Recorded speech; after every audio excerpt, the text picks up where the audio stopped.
والنعمة لك والملك لا شريك لك. الحمد لله والصلاة والسلام على رسول الله وعلى آله وأصحابه أجمعين. اللهم صل وسلم على سيدنا وحبيبنا وشفيعنا محمد صلى الله عليه وسلم. اللهم افتح علينا حكمتك وانشر علينا من خزائن رحمتك يا ارحم الراحمين. Tuan-tuan dan puan yang dimuliakan oleh Allah Subhanahu wa taala, marilah kita memanjatkan rasa syukur kita kepada Allah Subhanahu wa taala dengan lafaz Alhamdulillah. Kita sudah hampir setengah hari berada di bumi Mina, yang pada hari ini bertarikh 8 Zulhijjah. Dan pada hari ini juga bagaimana baginda Nabi SAW bersama dengan ratusan sahabat dalam melaksanakan pekerjaan Nabi, baginda SAW juga turut berada di bumi Madinah pada 8 Zulhijjah. Maka tuan-tuan dan puan yang dimuliakan oleh Allah Subhanahu wa taala, betapa bersyukurnya kita pada saat ini dalam kesibukan dunia, dalam kesibukan kita mencari harta benda. Pada masa yang sama cukup bertuah kita pada hari ini. Dengan kesibukan itu tidak melalaikan kita menjadi tetamu Allah Subhanahu wa taala. Bersyukur kita kepada Allah Subhanahu wa taala, pada hari ini kita berada di bumi Mina. Dan pada hari ini sunnah Nabi sallallahu alaihi wasallam bersama dengan sahabatnya bertarwiyah. Hari tarwiyah ini hanya untuk mengumpul bekalan makanan, mengumpul tenaga bagi tujuan fokus sebenar untuk melaksanakan rukun haji. Di antara rukun haji itu iaitu wukuf di Arafah. Maka persediaan wukuf itu memerlukan tenaga, memerlukan makanan. Maka tuan-tuan dan puan yang dimuliakan oleh Allah Subhanahu wa taala, oleh kerana itu baginda Nabi bersama dengan para sahabat berada di Mina pada 8 Zulhijjah untuk memberi fokus bergerak esoknya ke Arafah. Maka pada hari tersebut mereka berkumpul tenaganya, bekalan makanannya, bekalan minumannya, moga dapat memberi fokus pada esok 9 Zulhijjah. Oleh yang demikian itu, tuan-tuan dan puan lagi dimuliakan oleh Allah Subhanahu wa taala, maka kita sedang mengusahakan mengimplementasikan iaitu tuntutan bagaimana sunnah Nabi SAW.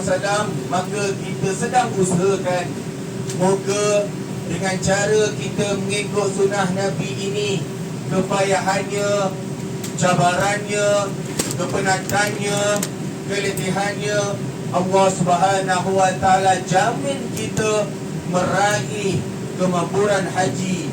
Tiada balasan melainkan syurga bagi mereka yang benar-benar bersungguh-sungguh melakukan pekerjaan hajinya. Seperti Tuan Guru saya mengatakan Ustaz Isyamuddin kata, pekerjaan haji ini tidak menjaminkan keselesaan kita. Pekerjaan haji ini tidak menjaminkan apa dia tuan-tuan? Selesanya tidak menjaminkan apa lagi? Ya? Apa lagi tuan-tuan? Tapi kita yakin dan sangat pasti apa yang sedang kita usahakan ini, insya-Allah mudah-mudahan Allah Subhanahu wa taala memberikan ganjaran yang telah dijanjikan kepada hamba-Nya, balasan yang paling tinggi bagi hamba-Nya melaksanakan pekerjaan haji dengan bersungguh-sungguh. Maka Allah janjikan syurga bagi tempat yang hamba yang benar-benar bersungguh-sungguh melaksanakan pekerjaan haji ini. Mudah-mudahan tuan-tuan dan puan-puan, asbab kita sabar, asbab kita membantu kawan kita berada di kemah ini, asbab kita menjaga akhlak baik kita bersama rakan kita berada di sini, asbab kita saling menghormati kawan-kawan kita, maka Allah Subhanahu wa taala pandang di antara salah satu perkara-perkara kebaikan yang pernah kita lakukan dalam kehidupan kita. Tuan-tuan dan puan-puan yang dimuliakan oleh Allah Subhanahu wa taala, Ustaz nak membawa semua merenung sebentar seketika. Pada saat ini kita jauh daripada kesibukan dunia. Pada saat ini kita jauh daripada memikirkan urusan dunia. Pada saat ini kita jauh daripada memikirkan urusan kerja kita. Apa yang kita fikirkan pada saat ini hanya untuk kita berdekat ataupun takarruf. Kita nak hampir nak dekat pada Allah, selalu zikir, selalu baca Quran, selalu berselawatnya. Kerana apa? Kerana pada saat ini kita mohon dan merayu pada Allah Subhanahu wa taala, hati kita jangan kita jauh kelalaian dunia. Pada saat inilah waktu yang paling sesuai untuk kita muhasabah. Pada saat ini waktu yang sesuai untuk kita renung sebentar. Pada saat ini waktu yang sesuai untuk kita berfikir, apakah saat ini nanti bekalan yang kita bawa di peringkat satu peringkat yang tiada manusia bantu kita. Apakah amalan yang kita sedang usahakan ini Allah terima untuk bantu kita di suatu ketika nanti. Tiada manusia yang dapat membantu kita kecuali baginda Nabi SAW dengan syafaatnya. Maka tuan-tuan dan puan-puan, setidaknya kita berada di sini, kita sedang mengusahakan apa yang dibawa ajaran baginda Nabi Ibrahim alaihissalam dan diteruskan lagi dengan Nabi kita sallallahu alaihi wasallam. Tuan-tuan dan puan-puan yang dimuliakan oleh Allah Subhanahu wa taala, kita merenung sebentar dan seketika betapanya kita menyaksikan bagaimana kita berada di Mina. Jutaan manusia berada di sini, tiada pun yang terkecuali. Dan begitu juga pada esoknya di Arafah, tiada pun yang terkecuali. Semua yang beriman kepada Allah Subhanahu wa taala melengkapkan rukun Islam kita yang kelima, iaitu menunaikan kefarduan haji kita. Sempurnalah tuan-tuan dan puan-puan. Seandainya kita dapat menyempurnakan dengan baik, maka tuan-tuan teringat satu peristiwa sallallahu alaihi wasallam, malaikat Jibril memberitahu kepada Nabi melalui wahyu Allah Subhanahu wa taala, telah sempurnalah agama kamu wahai Muhammad. Kenapa telah sempurna agama kepada baginda Nabi sallallahu alaihi wasallam? Bermaksud ada sahabat menyedari wahyu yang Allah Subhanahu wa taala sampaikan itu memberi maksud yang baginda Nabi sallallahu alaihi wasallam tidak lama lagi. Oleh kerana apa? Tanggungjawab Nabi telah selesai dapat disempurnakan. Maka pada ketika itu para sahabat tidak merasakan yang baginda Nabi akan pergi buat selama-lamanya. Namun hanya ada segelintir mendapat gambaran yang selepas daripada ini mereka tidak akan ketemu baginda Nabi sallallahu alaihi wasallam.